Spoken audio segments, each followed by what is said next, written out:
નમસ્કાર ખેડૂત મિત્રો, હાલ અત્યારે ખેડૂત બહેનો મને એક જ પ્રશ્ન હોય છે કે ગીંડા કેટક કયો કે મુંડો કયો કે કાળી કોયલ કયો, અલગ અલગ રીતે મને ખેડૂત બહેનો નામ દેતા હોય છે. અને પોટીની અંદર ઉતરી જાય છે અને ભાઈ આવડી મોટી નારળી હોય ને તો એની પોટી કાપી નાખે. બાકી નાની નારળીમાં તો બહુ પ્રશ્ન આવે છે. અત્યારે વાવ્યું 8 મહિના, 1 વર્ષ, 1.5 વર્ષ, 2 વર્ષ, તો એના માટે થઈને આપણે અત્યારે મને ઘણા ખેડૂત ભાઈ કહે છે કે ભાવેશભાઈ એના માટે શું કરવું.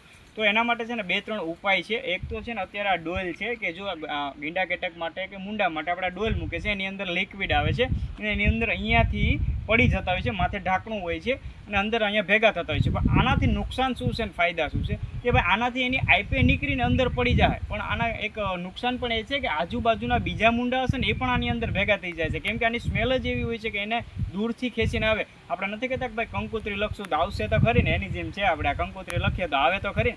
બાકી બીજો ઉપાય એ છે કે લિક્વિડની અંદર સ્પ્રે કરવા પડે.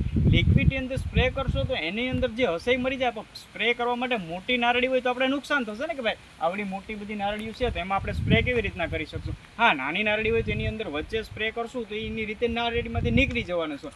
બાકી સ્પ્રે કરશો તો એમાં અંદર સુધી પોટીમાં જશે તો રિઝલ્ટ મળશે, અને બાકી નહીં અંદર જાય તો રિઝલ્ટ મળવાનું નથી. હવે બીજી વાત કે એમાં એક દેશી ઉપાય હોય છે કે ભાઈ ગરવાળું પાણી આપણે ડોય અને મોટો એક 4-5 કિલો ગર લઈ એને પાણીનો ડોલ ઓલો મોટો બધી એક લઈ અને ગરવાળું પાણી કરીને પોટીની અંદર 2-3 ગ્લાસ નાખશો તો એની અંદરથી કીડીઓ ગમે ત્યાંથી આવશે તો મૂંડો ને નીકળવું જ પડશે. બાકી અત્યારે ઘણા ખરા લોકો ભાઈઓ અંદરથી હરિયો લઈને પણ મૂંડો કાઢતા હોય છે અને ખબર ક્યારે પડે, બહુ મોડું થઈ જાય. કેમ કે પોટી કતરાઈ જાય, સુકાઈ જાય ત્યારે સેટ આપણે ખબર પડે. કેમ કે રોજે રોજ તો આપણે જોવા જવાના નથી, એટલે મોડું થઈ જાય પછી ખબર પડે ને ત્યાં સુધીમાં આપણે નારળી જતી રહી છે. ને રેર કેસની અંદર અમુકમાં પોટી પાછી આવી પણ જાય છે. એટલે કાં તો તમારે ડોઇલ મૂકવી પડશે, કાં તો તમારે લિક્વિડના દવાના સ્પ્રે કરવા પડશે, અથવા તો દેશી ઉપાય કીધો એ કરવું પડશે. બાકી એના સિવાય કોઈ એનો તોડ નથી.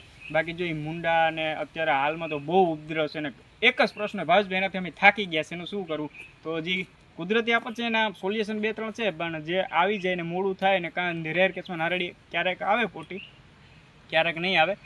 બાકી આની અંદર પણ અમે હતું અમારે ખુદને હતું તો અમે ડોઇલ આગળ રખાવી હતી, બરાબર. અને બાકી આની અંદર અમે રોપ બનાવી છે. નારળી વિશે કંઈ માહિતી જોતી હોય અને તમારે ડીટી રોપા જોતા હોય, લોટણ જોતા હોય, ક્રોસબોના જોતા હોય તો અવશ્ય અમારા હર્ષિદ્ધિ ફાર્મનો કોન્ટેક્ટ કરજો. નારળીની અંદર ખાતર નાખવું હોય ઓર્ગેનિક, જે હું નર્મદા ગ્રોમીન કહું છું, સારામાં સારું રિઝલ્ટ મળશે. ઓર્ગેનિક ખાતર આવે છે તોય મારો કોન્ટેક્ટ કરજો.